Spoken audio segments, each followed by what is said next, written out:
korraga tabas mind täielik paanika. Tundsin, kuidas siuke nagu külm higi voolas mööda selga alla. Ma tundsin, et ma pean seda tegema. Samal ajal jällegi sõdisid minus mõtted vastu. Ära tee seda. Sa oled hulluks läinud. Segi oled mees. Sa oled aju pestud. Ma olin paanikas.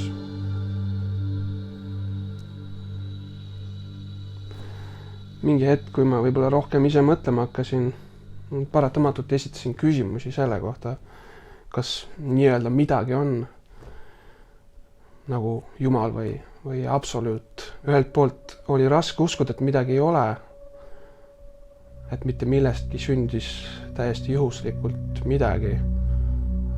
Aga teiselt poolt oli lihtne mõelda, kui midagi ei ole, sellepärast, et siis ei ole mingit vastutust, siis ei ole mitte millelgi suurt vahet. Ja eriti ma ei sallinud Kristust. Võiks isegi öelda, et ma vihkasin Kristust. Ma nägin selles pigem sellist ajupesu.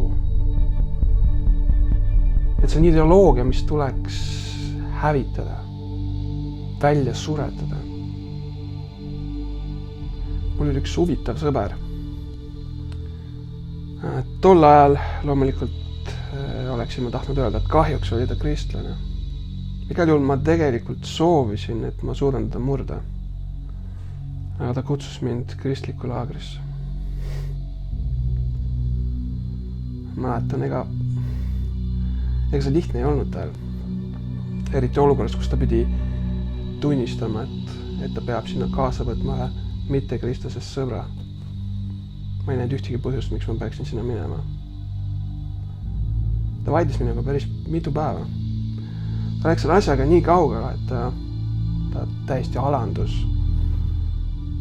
Tule kas või minu pärast. Me suhtusime küll sõnumite teel, aga see kõlas lihtsalt nii haledalt, et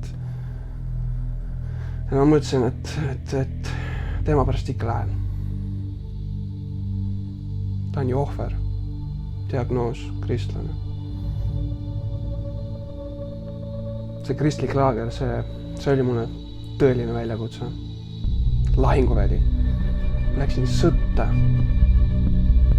Mul oli vaja relvastust, argumente, ka need kõige alatumaid. Kui me jõudsime laagrisse, tabas mind karm reaalsus. Ma olin jõudnud verisele lahinguväljale. Istusin maha ja ootasin esimest pealetungi. Ja sealt ta tuli. Esimene huviline, esimene vaenlane. Ma olin kõigeks valmis. Ta ei rünnanud mind.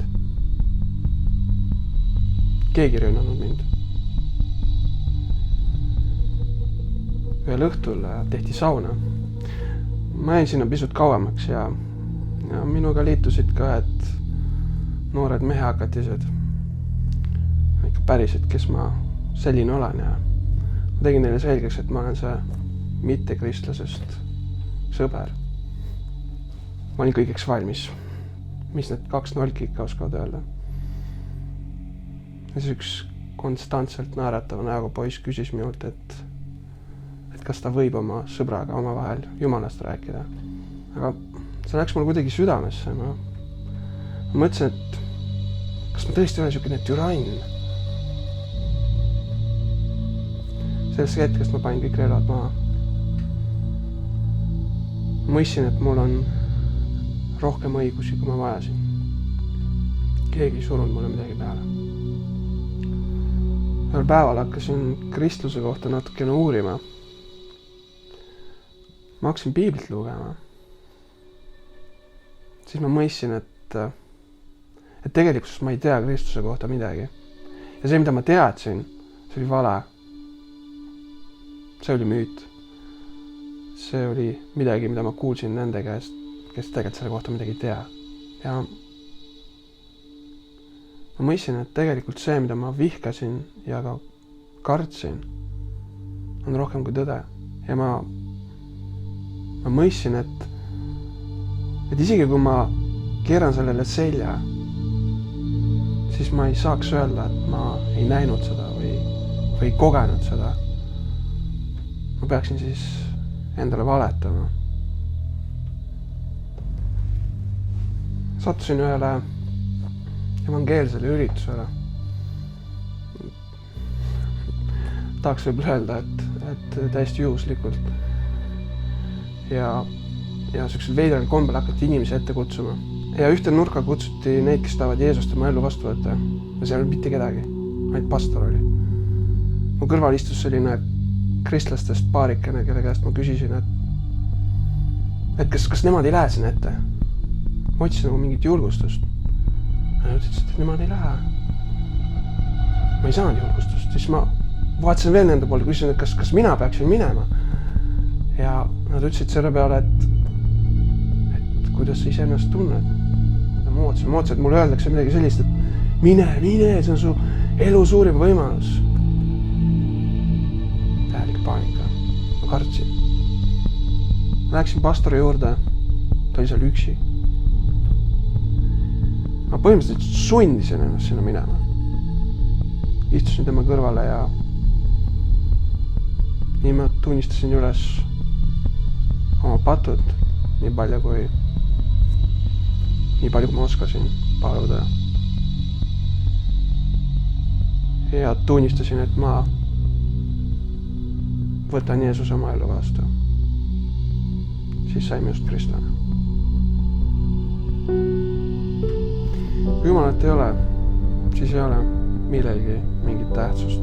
Ei ole eesmärki, kui sa võid seal ise endale seada. Vaat ei ole, kellegi ei ole sul vastutada. Kui aga Jumal on ta kõige tähtsam, sest tema teab kõiki vastuseid. Mitte ainult selle maailma kohta, vaid ka sinu enese kohta. Ja selle kohta, mis saab sinust pärast.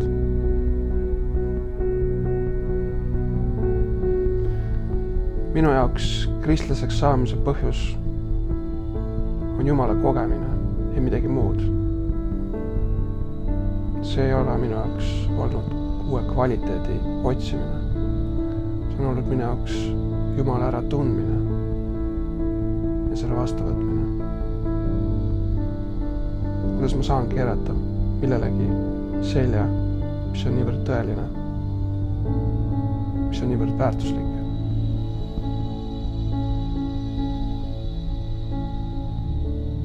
Sellepärast ma olengi kristlane.